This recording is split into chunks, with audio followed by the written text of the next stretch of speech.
Eu vou começar com as mudanças da área de Ciências Humanas e Sociais Aplicadas, que é a minha área e é a área com maior número de habilidades a serem cobradas, tá? Então, como que a FUVEST vai organizar o seu programa? Ela vai organizar sempre conectando a área do conhecimento com a competência do aluno, com os objetos do conhecimento. Desculpa, então a área, a competência, a habilidade e os objetos do conhecimento, tá? Então, o que que a gente tem aqui, ó? Olha só, dá uma olhadinha. Aqui, ó, competência por área, área. Qual é a área? Ciências humanas e sociais aplicadas. Aí a gente vai ter uma conexão da área com a competência da área, com as habilidades e com o objeto do conhecimento, tá? Então, em geral, o que que a gente tinha na prova? Até então, a gente só tinha objeto do conhecimento. O que que passa a ter agora?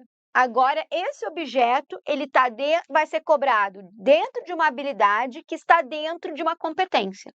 Entendeu? Então, eu tenho a competência, aí eu tenho a habilidade e eu tenho o objeto do conhecimento. A Revolução Francesa é o quê, professora? É objeto do conhecimento, tá? Saber interpretar, por exemplo, um documento da época da Revolução Francesa e compreender os desdobramentos disso até hoje é uma habilidade. Entendeu? A prova da FUVEST já estava fazendo isso, professora? Na minha visão, ela já estava fazendo isso. Ela já estava, nos últimos 2 anos, em humanas, ela já estava fazendo isso.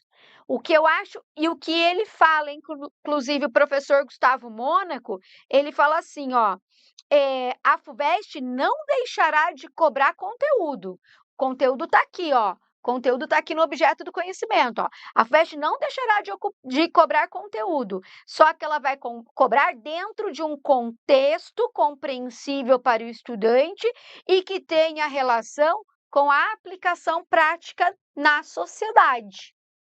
Então, vem aí uma pegada interdisciplinar, por quê? Porque para eu entender, vou pegar nas ciências humanas, para eu entender um fenômeno da sociedade, eu preciso de. Não é só história e geografia. É história, geografia, sociologia e filosofia e de maneira conjunta. Para eu entender a pobreza, na realidade brasileira, eu vou precisar de história da escravidão, por exemplo, eu vou precisar do conceito de desigualdade, eu vou ter que entender isso dentro de um determinado território e eu vou ter que discutir eticamente até onde a gente vai aguentar a pobreza no mundo.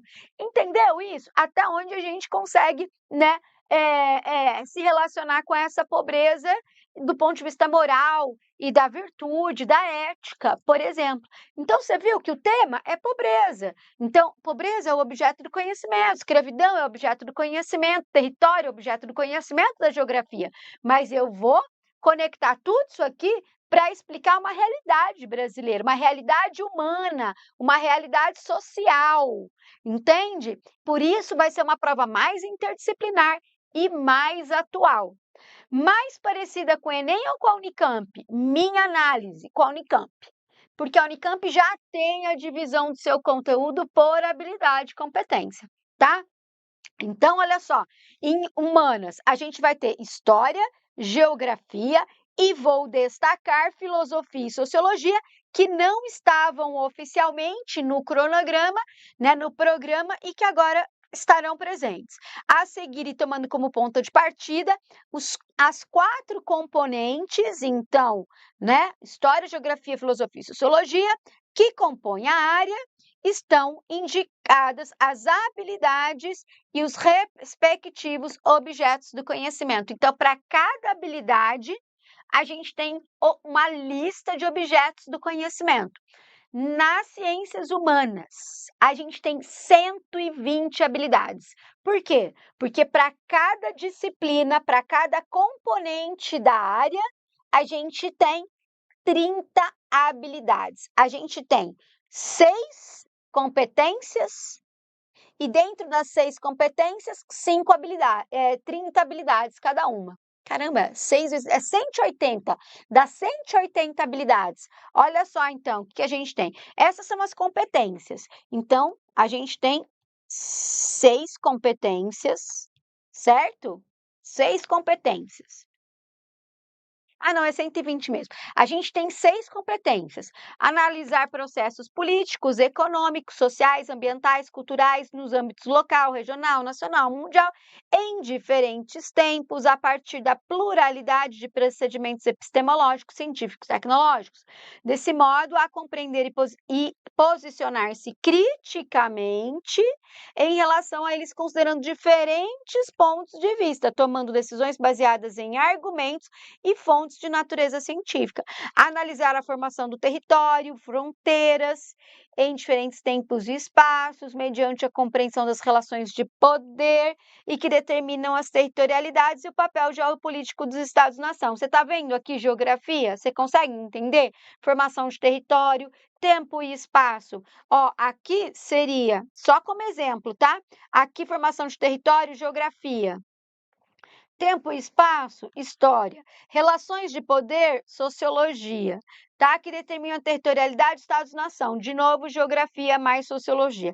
Analisar e avaliar criticamente as relações entre grupos, povos e sociedades. Sociologia mais história, né? Com a natureza, seus impactos econômicos e socioambientais, geografia, tá? Analisar as relações de produção, capital, trabalho, sociologia, mais geografia, mais história, mais filosofia. Em contextos diferentes, olha só, em diferentes territórios, contextos e culturas, tá vendo? Ó? Territórios, contextos, história, cultura, sociologia, discutindo o papel dessas relações na construção e transformação da sociedade, identificar e combater diversas formas de injustiça, preconceito, violência, filosofia mais sociologia, adotando princípios éticos, democráticos, inclusivos, solidários e respeitando direitos humanos. Você viu qual foi o tema da redação esse ano? As relações humanas, considerando a solidariedade. Isso aqui, ó. Né? Participar do debate público de forma crítica, respeitando as diferentes posições, sociologia mais filosofia.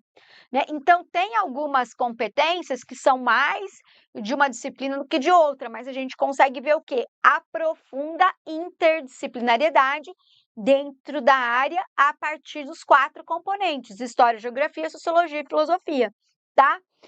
Eu não trouxe aqui, obviamente, todas as habilidades, porque, como eu disse antes, são 30 habilidades para cada matéria, para cada disciplina.